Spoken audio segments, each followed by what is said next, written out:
difference, one cup at a time. Yeah, this is tea time. Yeah, making a difference, one cup at a time. Tea time. So be sure to grab your tea, grab a seat, and tune in to Miss Liz. Tea time. Making a difference, one cup at a time. Tea time, yeah. Tea time.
Well, good afternoon and welcome back for the second tea time of this week on this beautiful Thursday. And this afternoon, I am joined with Lynda Faye Schmidt. I think Schmidt.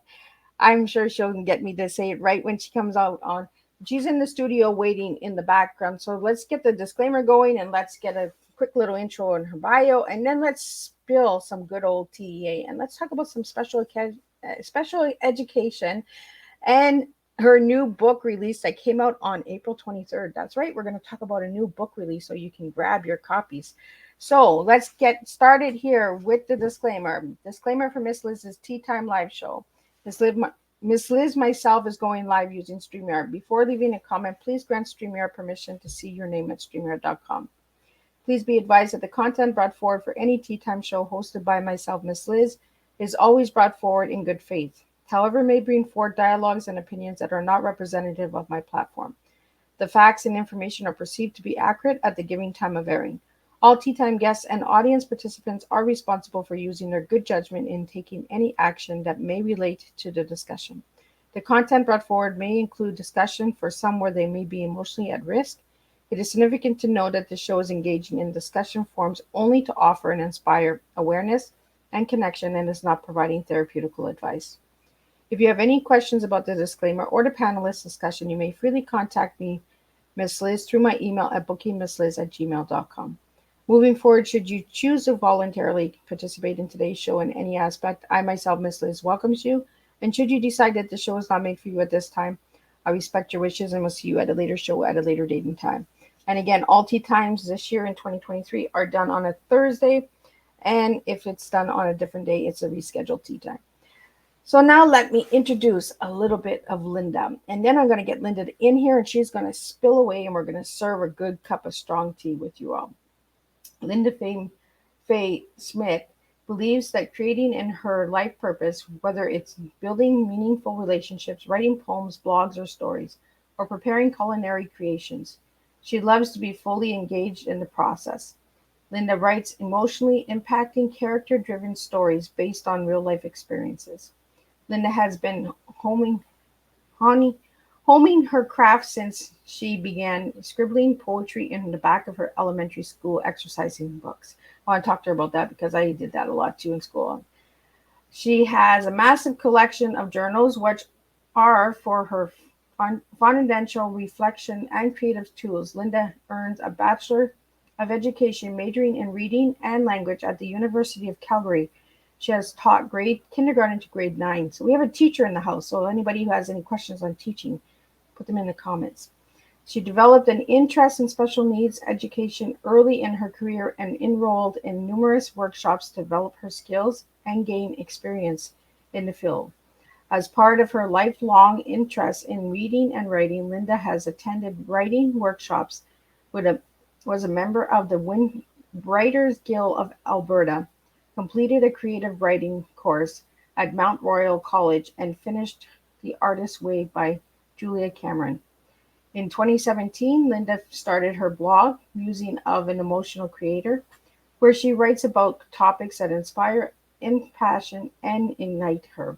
She writes about everything from travel, life as an expat, relationship, and current events. Lynda was a contribution for the DQ Living magazine in Real. I'm going to get her to tell me how to say that. Subaravaria from July 2018 to June 2019. To get Lynda's full bio, we're going to get you to check out Miss Liz's Facebook page, LinkedIn, and all of that goodies. And let's get Lynda in here and let me sip on some tea because my tongue is doing that tongue twisting stuff again. Welcome, Lynda. Hi. It is an Thanks for honor to having have you me, here. Liz. I also have some tea. My favorite tea I can't find here where I moved last August to Panama. And I'm going to show it to you. It's not for promotional purposes. It's just for information. This is my favorite tea on the planet right now. And I have to order it from Amazon to get it. And I just love it. And I'm sipping it in this absolutely gorgeous mug, which is a piece of pottery my daughter made for me. That is gorgeous. So yummy. I'm going to have a sip right now. So what flavor of tea is that you got? It's Madagascar vanilla rooibos. Oh, I haven't tried that one yet. You want to add it. You want to add it. Just the name, right? It takes you like on a little adventure. Takes you right in. Yes. So Lynda, let's get into who Lynda was as a little girl and who Lynda is today. Oh my goodness, you're the first person that's asked that question. I love that. Well, as we were talking backstage, there's been a lot of growth and a lot of awareness, self-reflection along the way. So they're very different. And at the same time, they're the same person. Because I do believe there is a core you that is unique. You are the only one made that way, just like snowflakes. And that carries with you through all of your experiences, and it shades them through your own perspective and how you approach life. So my basic core self, I would describe that's the same as when I was a little girl. It's very joyful, very optimistic, creative. I have almost a scary level of imagination, and that's handy when you're a writer, not so handy when you're trying to get some sleep. And we like to adventure and explore the world, and connecting with human beings and animals too, and nature, just connecting with the life experience, being immersed in the present moment. It's easier to do when you're younger and you have less responsibilities. And I think as we get older and we take on a lot, whether it's family responsibility or career, financial goals, we can lose sight of that ability to just be in the present moment, engaged fully with all of our senses, and taking what we can and giving back what we can. But I think that's something that I have a bit of a natural tendency towards. And when I don't honor it, I don't do as well in my life. So I've come to realize it's important as exercise for me to just make space for it. So that's how we're the same. And then, as I said, how we're different. I was so naive and trusting of everybody back then, and I had to get burned a lot of times because I just have this undying belief in human nature, and I want to believe the best in people. And I've always had it's not a healthy attitude, I don't think now, but this idea that through my love, I could make these hurt people behave better. And I finally came to a place of just realizing that was their job to figure out and not mine, and that I could actually accomplish more and give more to the people that were bringing something to my life by making that good boundary, not hanging out with them, and really focusing on my own self-care and the care of people who are supporting me. So that's how we're different. So Lynda, Writing at a young age and writing as an adult, do you feel that the little girl sometimes comes out when you're writing? Oh yeah, she's the playful part. She's the part that guides, like I said, that imagination and the wonder, the curiosity.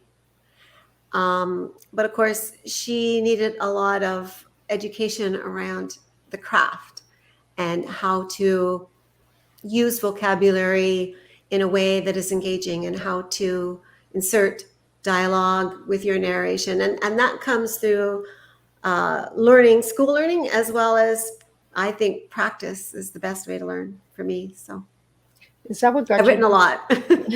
Linda, is that what got you into the special education? Writing? Yeah. I wouldn't say it was a direct link.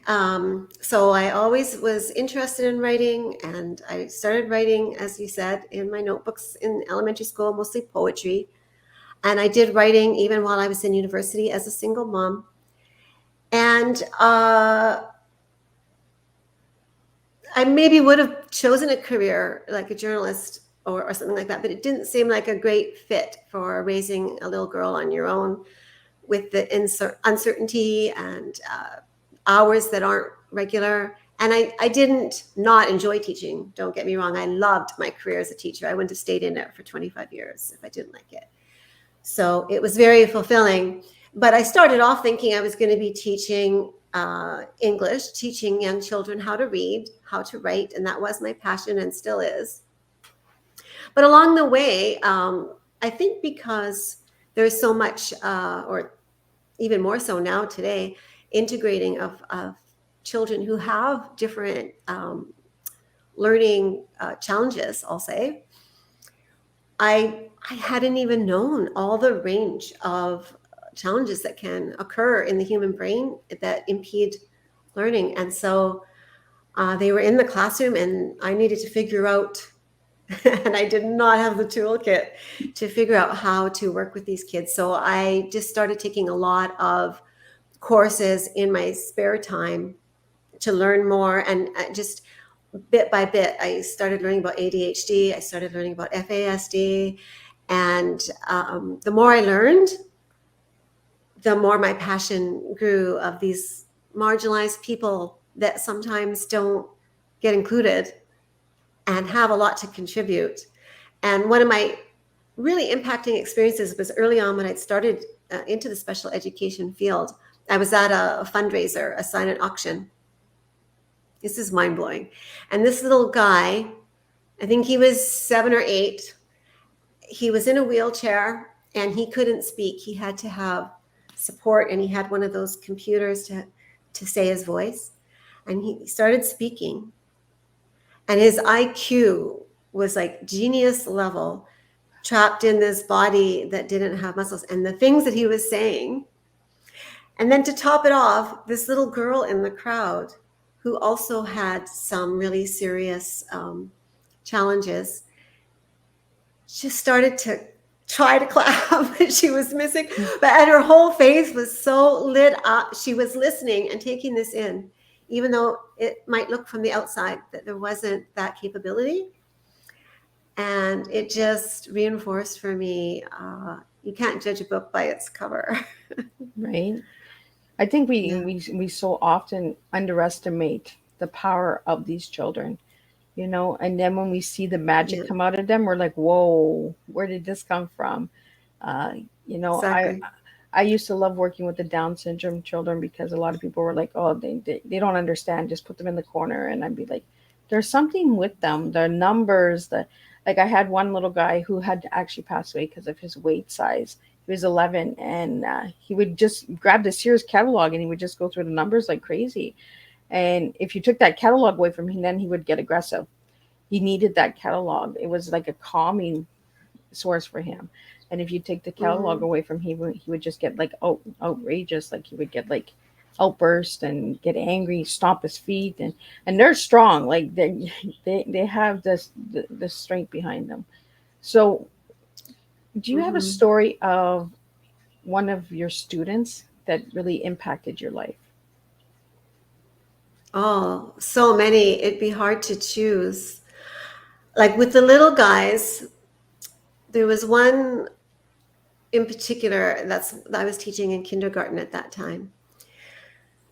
And he was just such a gentle soul. And he was someone who had a lot of seizures, like many a day. And so it had really slowed his development. But he just, I don't know, we made a connection. And I would say really on a daily basis, there would be an exchange that wasn't verbal and that wasn't even physical. Like you're saying, this boy who had a book, we just had some kind of exchange of almost just energy where he would just smile like we'd shared a secret. And I would know, even though I couldn't really put it into words, what just transpired. And then both of us would just kind of carry on what we were doing, but with this special secret we shared together.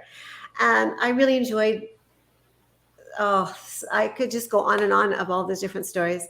But then I would say later on, I changed into working with teens who had emotional and behavior difficulties, as well as a lot of learning challenges. And I created a lot of close relationships with those girls. But the most impacting time for me was when the school recognized me making this connection with these young girls, and they were feeling witnessed and seen and capable. And the principal asked me to start a class just for girls where they could really kind of focus on gender related issues that unfortunately do come up, even if you don't want to have stereotypes around it. That's the nature of it. So they were free to not feel nervous about what boys thought, because it was an all girls class. And we had a hoot, and we would sit and watch on the big, we had one of those PowerPoint on the screens, very expensive technology. And we would watch Eve Ensler, I Am Woman, and they would be just so proud of it. Instead of embarrassed or instead of sexualizing themselves, they started being like, that's right. I'm a girl and I love it, and I just, they were so fun, and they kept me on my toes, and they had developed a lot of coping skills that weren't exactly appropriate and really challenging for me as a teacher. But again, it just opened my eyes and brought me so much love and compassion and empathy for these girls. And I just wanted to take them all home with me, and just love them up. So it was a really, really positive experience for me. I'm really glad I chose it. Well, and the reason that I asked that question was because I wanted to have the viewers and the audience listen on how impactful the students are on teachers. We don't often talk about the stories that the children bring to the teachers and how they change your lives and, make you look at the bigger things, because of that little moment. You'll look back 20 years later and say, oh, I remember my student in kindergarten. The teachers have amazing stories out there, and they have amazing students that have impacted their lives as well. It's not just a 9 to 5 job. It's actually a job that does change lives. It is not 9 to 5, even without the life changing. That's a misconception. Right? We need to say thank you to all the teachers out there, because teachers really do a lot for our students, and our children at home. So, Lynda, I want to get into, we have little Ruby in here. So she's giving a shout out. She was a Teatime guest. And little Ruby Treats is also who's taking care of Miss Liz's website. So you'll be able to check all of that good stuff out. So thank you for that, little Ruby. And thank you for showing up. I really appreciate when all the Teatime guests pop in and support other Teatime guests. So, Lynda, I want to get into now your books, because you have some really incredible books, and they're gorgeous. The covers are gorgeous. Thank you. So what year did you start writing your first book, and how long did it take you to write it? So it's interesting. I had the idea for my first book back in 2011, when I'd first left my dysfunctional relationship and started out on my own. My kids were grown, and for the first time in my life, I was living my life for me. And I did the Artist's Way course by Julia Cameron, which is a textbook course on discovering your creativity. And it's a 12-week course, and you write your morning pages every morning. And you go on these artist dates, and you just learn a lot of different aspects about yourself as a creator. And during that time, I had an inspiration about writing the awareness that I was learning in that moment. And I jotted down about 5 pages in one of my journals. But then not long after that, I met the man who is now my second husband, and we've been married for 9 years. And I fell so head over heels, and I had sworn, like, marriage is stupid. That's never going to happen. Oh my God, Lynda, we're so on the same page. I'm like that today. People mentioned the word marriage. I'm like, no, I'm out of here. Like, goodbye.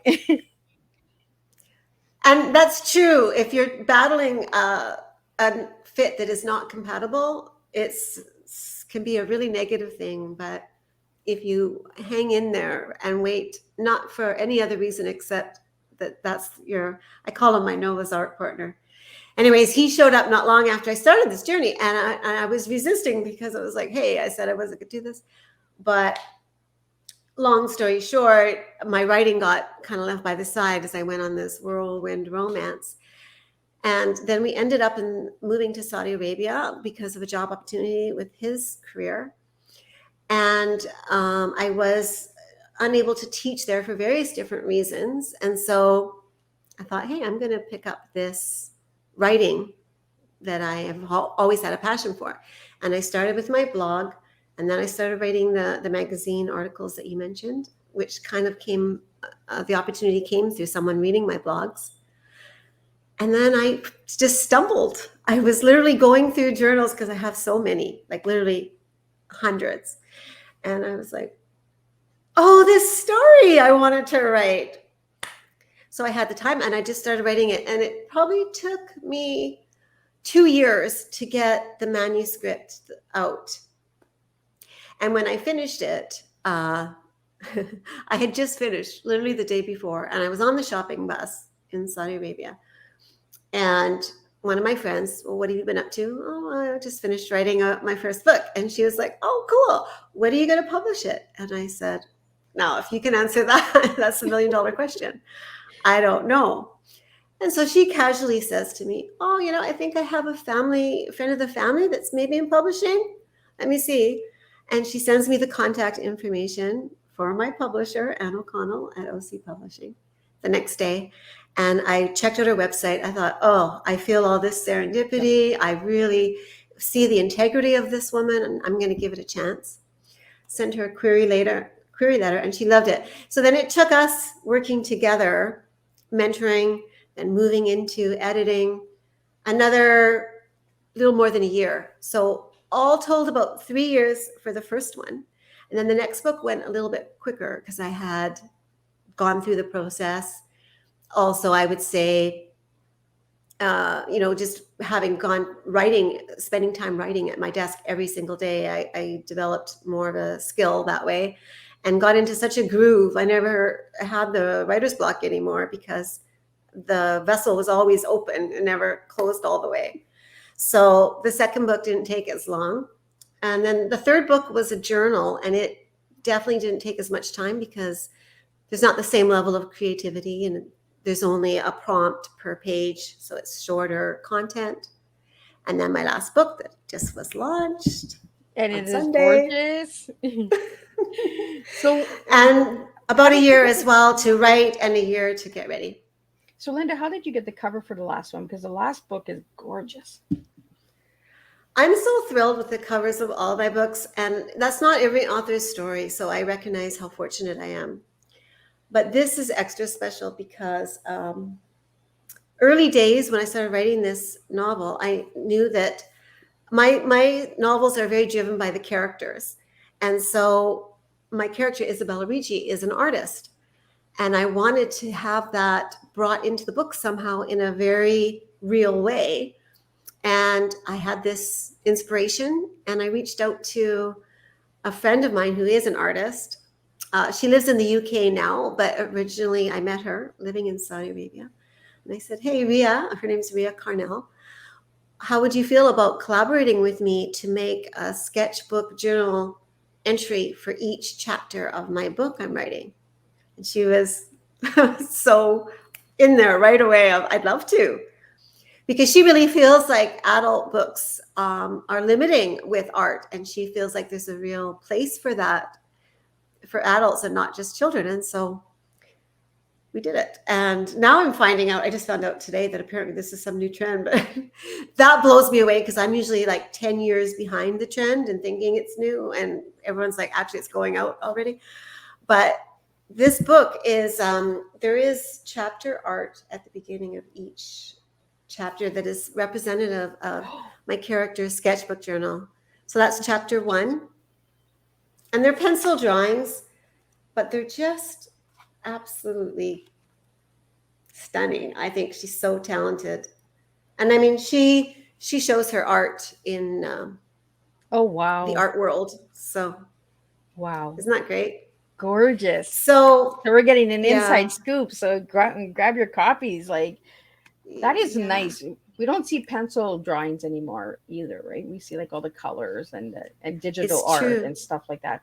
So that's really different. Mhm. So you're bringing that back, you know. And who cares about the new trends? You know, bring back some of those old trends because they were good. Do what works for you. If it looks out your trend, great. But yeah, I'm never going to write to a trend or to a market, or that's not my style. And I'm not saying that it's wrong to do, but it's important that you follow your own drum. And mine says, listen to me, not out there. Yeah. All And, that and that's what comes- we were saying in the back of the studio before we went live is that, you know, we all have our ways of doing things, you know, and some things are just not my cup of tea and I'm not going to do it. Whether you tell me to do it and whether that's going to help me grow. Now, something in me is telling me it's not for me, you know.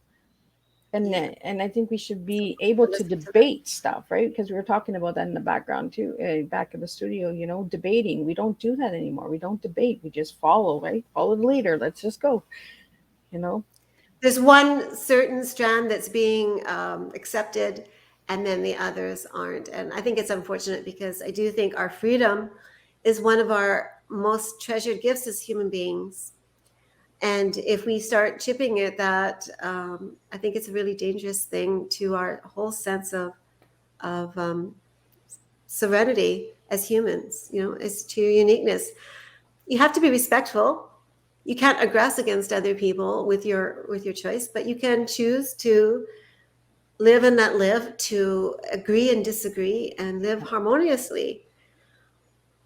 But some people get so tunnel visioned with their view, they can't open it and see another way of looking at things. And that's where travel has been such a blessing for me, to really be immersed in living a different culture and seeing, oh, there's a lot different way of doing this thing called life. And there's things I agree about it and things that I don't, and it's all learning. Well, I think it's a good time to ask you, Lynda. If I ask you what your tea is, what 3 words would you give me? Okay, well, the tea, because I was a teacher, that pops in right away. And then I'm a storyteller. So if you kind of take the telling part and the teaching part and put them together as a double tea, we'll knock it out of the park with a big, strong double. Double tea. We're serving double strong tea. Yeah. You might need a splash of milk with this tea. So I think that, yeah, I really enjoy that, having that voice and encouraging other people and listening to their stories.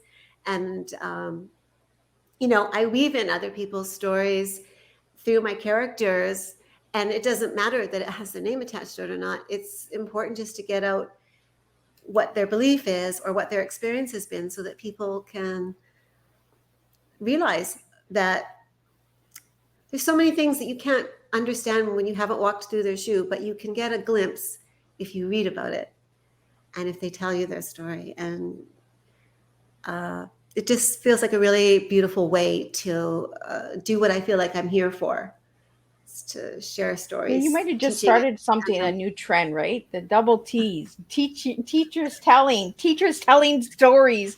You know, you just never know, Linda. Like, that's how we open up a door, right? Is we open up different, and that. So you gave me teachers and telling for T. So what are you giving me for E and A? So E, without any question, has to be emotions. Oh, My blog is called Musings of an Emotional Creature. And anyone who knows me refers to things like, oh, she's the emotional glue of the family. Oh, she wears her emotions on her sleeve or her shoulders or wherever. Oh, you can tell how Linda's feeling 3 seconds into the conversation because her emotion colors her language. I've been told I'm too sensitive, but now I just embrace, if you can throw another E in there, double E, yeah. I embrace my emotions because they're mine. And I think I do it in a respectful way. And I take ownership and responsibility for my thoughts and my feelings. But when I keep them inside, especially the hard ones, they just erode at my well being. And when I express them and let them go into the universe, the freedom that I feel, the lightness, it's such a gift. And in conversations with people that I trust and on platforms that are uh, particular for that, where I know that there's a level of professionalism, it's a great way to just unpack some of that and be heard and hear them. And that sharing, it binds us together as human beings. And then the A, another thing that I'm really passionate about is the authenticity. Um, yeah. So being authentic, and so first of all, you have to figure out who that is, and that requires taking time out of your life to be still and to listen to yourself. She will talk to you if you give her space. Open your heart, open your mind, and just be still. We have so much noise pollution in our lives these days, and technology is beautiful. I wouldn't have met you and be enjoying this conversation without technology. So I'm not saying throw technology out, but you need to create some moments in your day for just solitude and quiet so you can go inward. And there's a lot of answers in there. And then you find your authentic self, and then you figure out, okay, how do I express her in a way that is honoring myself and others? How do I express her in a way that fulfills my purpose of why I'm here? And, there's going to be bumps along that road. You're going to get thrown a curveball and, well, I was wrong about that. And it's okay to just admit, yeah, I wasn't right nailing it there, but that's okay. I'm not going to berate myself and criticize myself. I'm just going to dust off my shoes and keep on and find a new path until I figure it out. And I think living the life that you were made to live, regardless of what other people, as you were talking about before, I think that's a big responsibility that you have as a human being, because why else were you here? They can live their life. That's their job. Yours is to live yours. And you really blew me away, because I was like, okay, she's a teacher. I'm getting teacher. I knew I was getting emotions. Teachers have emotions, As you're sharing, Linda, I can feel the emotions, and then you said the emotions, the color of language. You know, we don't really look at colors as descripting and describing ourselves as well, right? And that's why I asked this question to all my guests. And I'm going to come with your color, because your color, I could not find it, because I usually wear the color that the guests give me to respect my guests.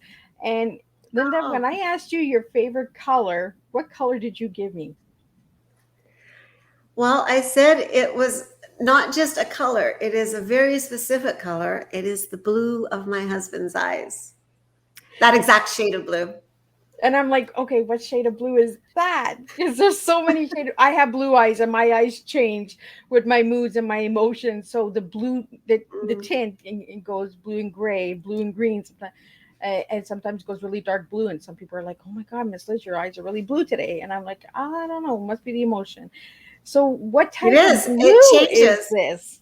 And his are the same. But when we were first falling in love, so I'm someone, when someone is feeling a lot of emotion, and I can't do it on a screen, but if they're physically beside me, and it doesn't happen all the time, but I can often see their aura around them.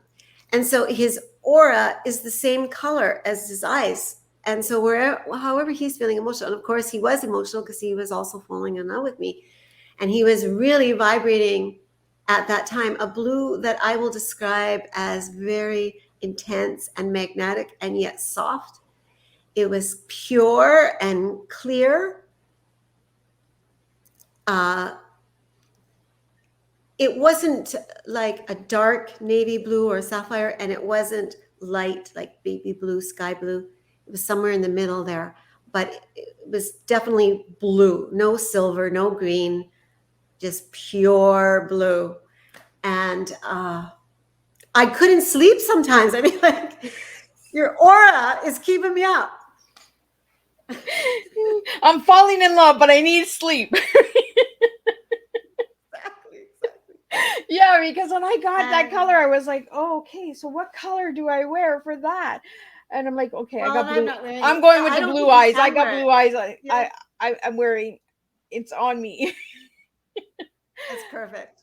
But and this is why I asked about the colors, right? Because when you hear that, what's your favorite color? Oh, black, blue, green. But why is it your favorite color? So then we dig a little deeper, right? It's like a cup of tea. We dig deeper and we understand, why do we want that flavor, like the flavor of tea that you're drinking today?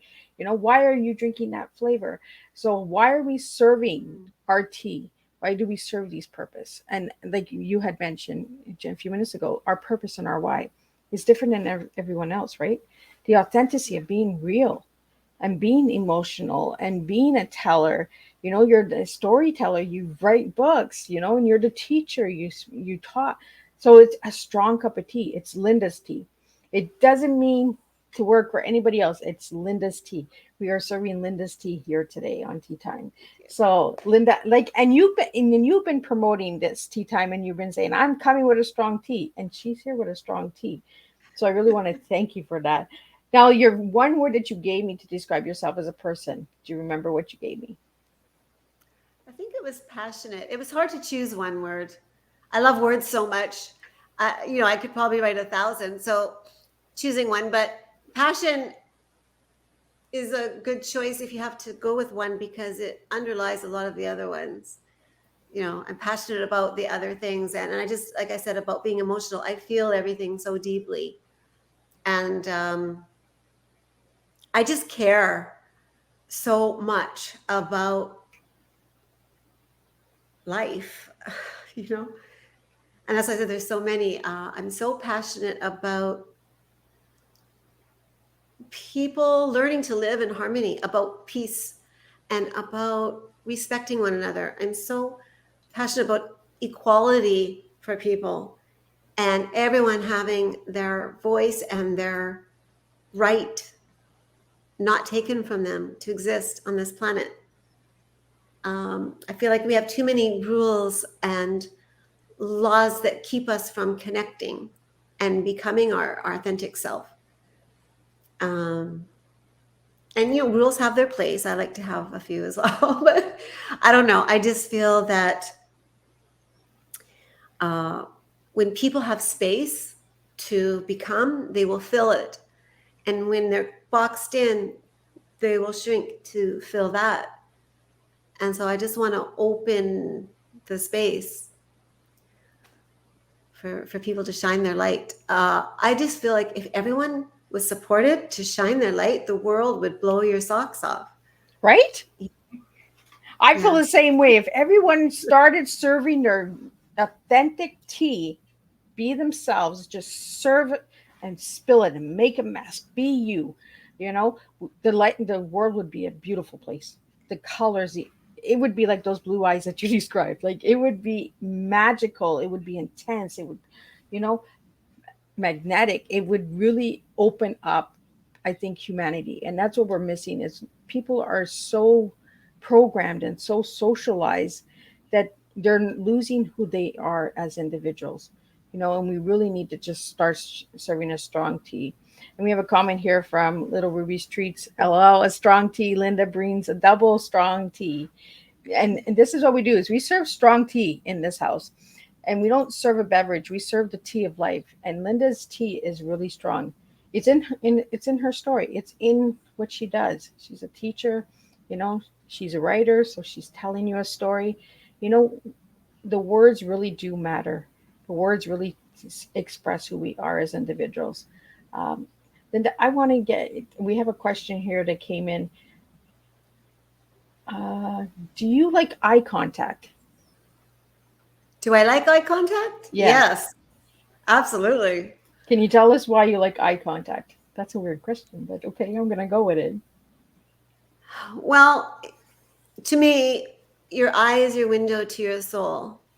So if you are going to, first of all, seek that in someone and then also be open to receiving it from another, you're being vulnerable. You are opening yourself up to be seen. And so I think it's important that we stop looking away from a person and looking right at them and saying, with the way you look at them, I see you. You are seen. You are witnessed. Yeah. And I think it goes with a lot with your story and your story, your life, seeing me for who I am. You spoke about the emotions. A lot of people said you're emotional, but that's who you are. See me for who I am. I'm emotional, but I'm a beautiful person. You know, we really need to start looking at ourselves as this magical individual piece of glass and just look at the reflection of ourselves. When we start looking, and it's like the eyes, right? The eyes are like glass. When you look into the eyes, you actually see the vision. And I feel a beautiful poem coming from you, Linda, or a book coming from this tea time, because there's just so much opening and pouring. I want to get into the culinary creations. So are you like into big special meals, like colors, flavors? What do you do when you create one of your meals? Well, well, the passion comes in there and all that feeling of things, like you said, the colors and the textures. Food to me is sensual, and it's the food of life, and it connects us. We gather over food and drink in ceremony and in families to celebrate. And so there's comfort foods from your childhood, and then there's foods that bring out your surprise because, oh, I've never had that spice before, and woo, someone get me a glass of water. And there's just textures that you maybe enjoy and don't enjoy. So I love experimenting with food, but I'm actually fairly skilled in the kitchen, and I can create a lot of different culinary dishes all the way from savory small bites and main courses and even desserts. And so, for example, in February, we had friends of ours come and visit us here in Panama. They'd been wanting to come to Panama anyways, and when we moved, it seemed like a good excuse. And we met them in Saudi Arabia, but they're from UK. And as part of my gift to them of coming and staying with us in their home, on their last day, I made a farewell 5-course meal with pairings. So I also enjoy wine. And so we had to start. I made some grilled vegetables that were all beautiful, bright colors. I had eggplant and red peppers and mushrooms and onions and tomatoes, all grilled with just some olive oil and some light seasoning, some Mediterranean sea salt and cracked pepper, and just let the vegetables kind of speak for themselves. And we had that with a sip of champagne. And then I made from scratch a roasted red pepper soup that had a little bit of punch, smoothed out with a bit of cream in the middle and some crushed basil.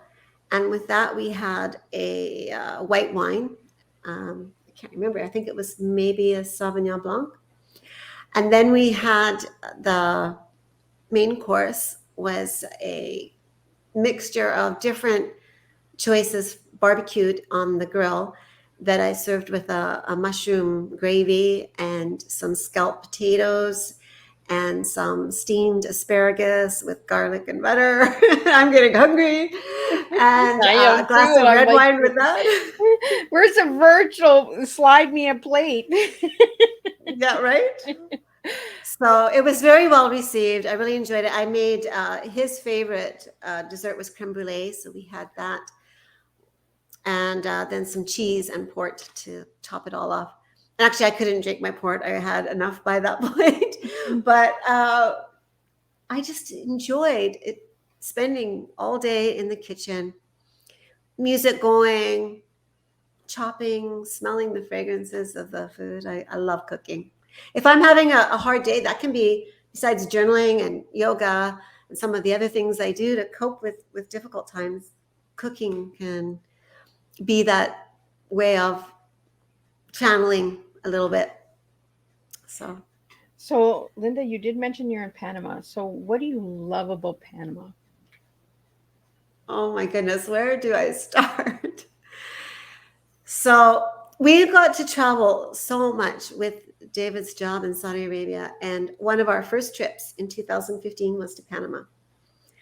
And we literally, it's described many times in my writing, but we were still in the plane looking out the window. And we were like, oh my gosh, look at how beautiful this place is.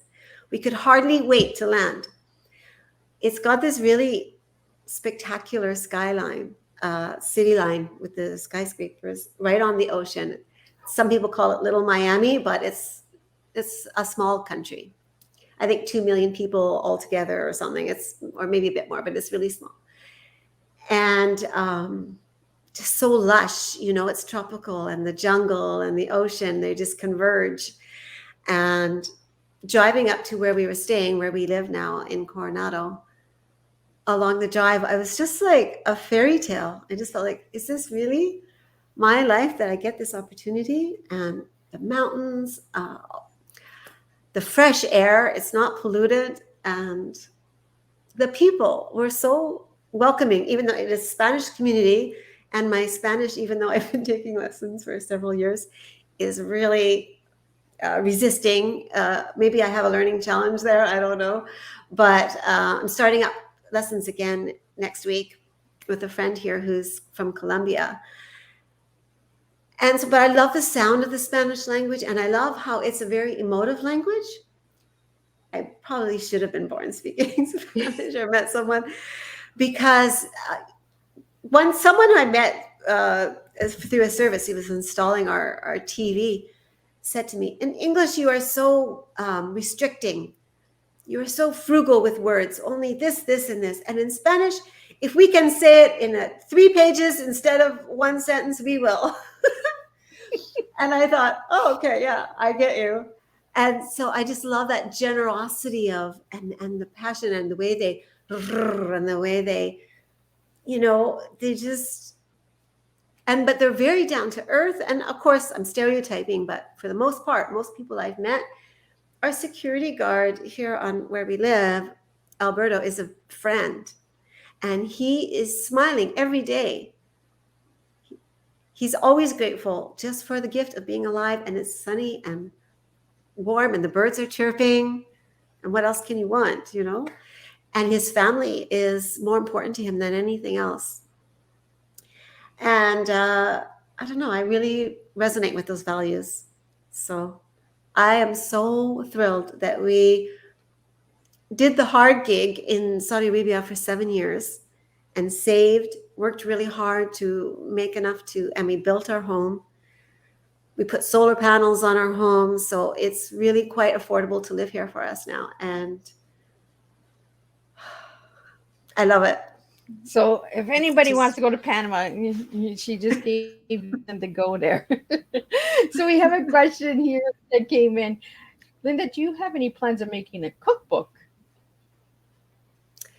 I have considered it. I have thought about having a character who's a chef and including, instead of art or a journal, including the recipes at the front.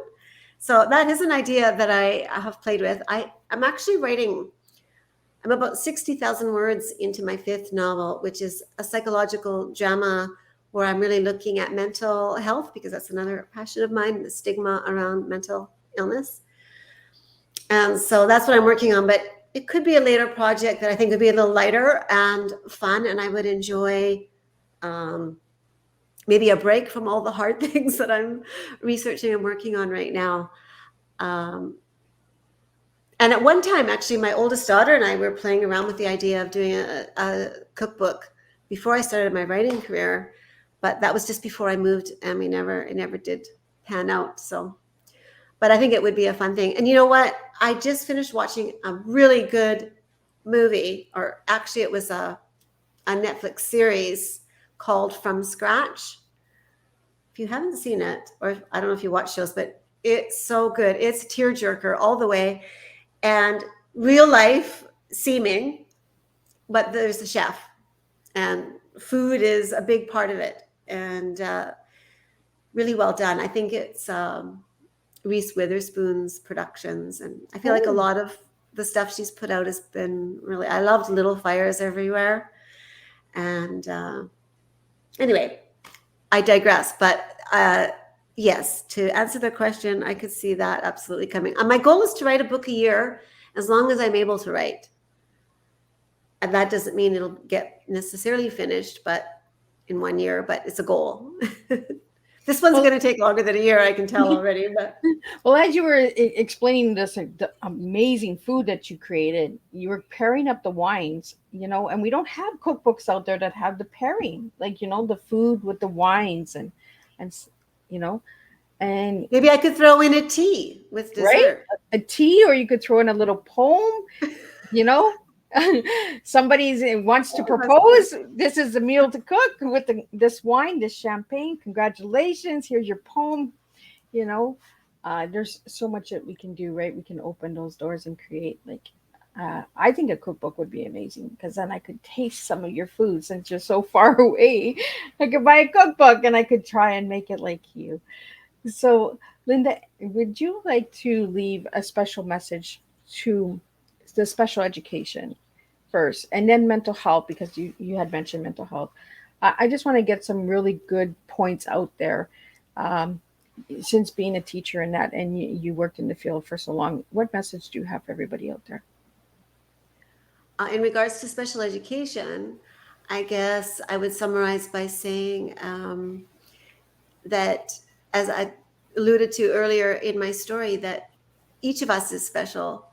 And I don't think we should separate them into a different group. But I also think including people with a lot of challenges that need support into a classroom without them is also a recipe for disaster. And it doesn't benefit anyone, the person with the challenges or the people who supposedly don't, because everyone needs to be heard, even that quiet little student who does all his work. And if the teacher is too inundated with all of the bigger things that require, like you were saying with your student with Down syndrome, and getting agitated, that you have to manage that first. So there needs to be more awareness. There needs to be more support towards special education. And by that, I mean integrating with resources. And that means extra people, extra education, extra tools in the classroom, like ability to write stories through microphones if they are unable to write, or vice versa if they don't have speech, to have someone record for them, and all these kinds of ways of helping people who have obstacles towards realizing their potential. We will all benefit by supporting that. So I think that's important for people in the field to advocate for, and for parents to support and understand it's not just about reading and math. Those are important. As I say, you don't want to sacrifice the education. It's absolutely important. But you want to make it accessible to everyone, and you want to integrate so that people don't feel separate and isolated and different. And what's wrong with me? I'm special. Instead of, I am special. It's different. It's a different quality to that. And what message would you have for mental health? And for mental health, I think the thing that stands out for me in my experience is that there's so much stigma, as if it's like a slight on their personality or their character. And because sometimes when you have mental health challenges that aren't being treated well or managed well, you can behave in ways that aren't appropriate or respectful to other people.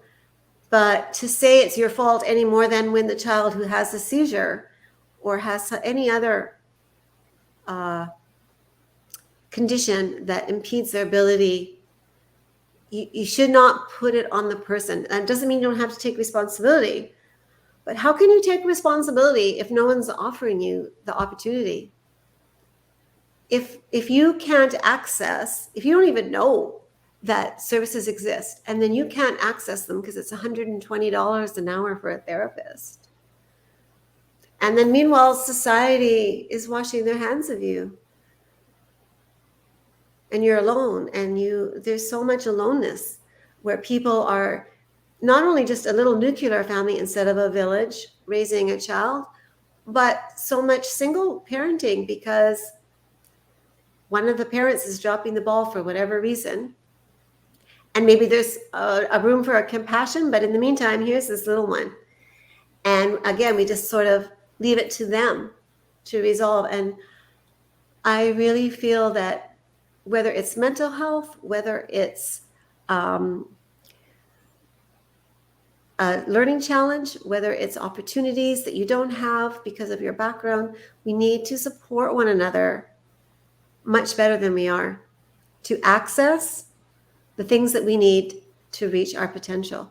And with mental health, I do think there are ways to deal with it and manage it effectively, whether it's through medication, whether it's through therapies that are things like art therapy, yoga therapy, talk therapy. There's so many different ways to address it.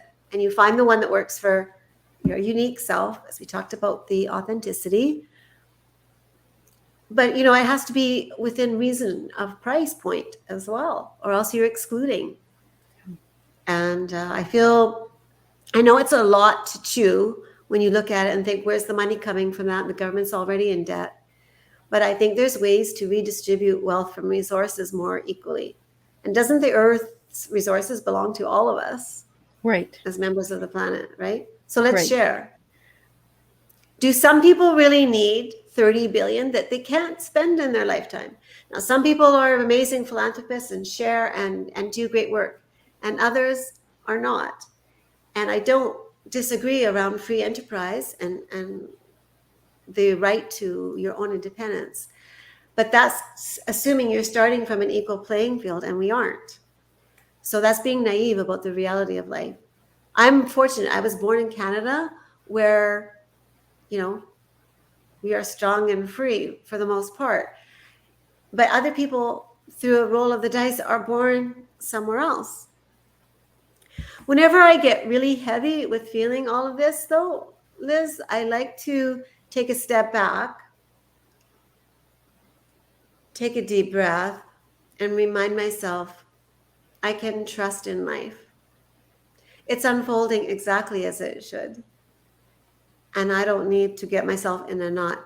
I can just keep putting one foot in front of the other, standing up, being my best every day, and that is enough. If we all do that, we'll find our way somehow together, I think. And I really want to thank you, Lynda, for sharing that. This tea time has been a really strong tea. It's been a very, very emotional tea with a lot of emotions, a lot of feelings, a lot of good information, a lot of good resources. I really want, when you're listening to this tea time, listen to it a few times, because there's a message in the different moments. Lynda, I really enjoyed this tea time with you. We got so much in common, so much that resonates, and I really enjoyed my time with you. So if anybody would like to grab your book before we wrap up, where can they grab your book? Because your book just came out on the 23rd, so we want to get that book out there. It did. Thank you so much. I do want people to read this book because I think it's quite inspiring. And it talks about all these things we've been discussing in a unique story of Isabella Ricci. And it's available. You can go on my website and all the links are there under my books, or you can go directly to Amazon, Chapters, Indigo, or Barnes and Noble. It's available on all those great retailers online. You can get it delivered right to your door. And if you put in Lynda Faye Schmidt, you can find me on YouTube. You can find me on social media. You can connect some way. And I'm just like you, Liz. I love to hear from people. I love to share stories and ideas and engage. So that's the best way. Drop me a line. You can sign up to email, receive a blog every month, or whatever suits you. Follow your voice, what whispers to you. Well, thank you so much, Lynda. It was an honor to have you here. And I want to give a special shout out to OC Publishing and O'Connor's for giving this incredible guest to me today to share her and spill her tea. You know, the teachers telling emotions, embrace, and authenticity. So you just never know what kind of teas you're getting when you come to Tea Time with Miss Liz. So again, I want to thank everybody for tuning in. And if you're watching the replay, please push #replay and let me know where you're tuning in from so I can give you a shout out as well. And I will see everybody back at 7 p.m. for the last Tea Time of April. And then we're jumping into May. We're already going into May. Like, I can't believe it. And I'll be joined with Claudia Burham, and she'll be coming in with holistic healing. So we're going to be doing a lot of teaching today. This morning we had history. Today we have special education and emotions and personal healing, I think, personal envision. And tonight we're going to be channeling. So we're going to do a lot of deep education tonight on Tea Time. So again, you're going to sleep well. I will. Yeah, I always sleep good. Fridays are my day to rest. So anybody wants to reach Miss Liz, Fridays are off. Catch me on Saturday or Sunday or the rest of the next week. But Fridays are my day off. So I want to thank you, Lynda, for joining me on Tea Time. And thank you to all the viewers and supporters of Tea Time. And I will see you all at 7 p.m. Lynda, don't leave. I will just close the live.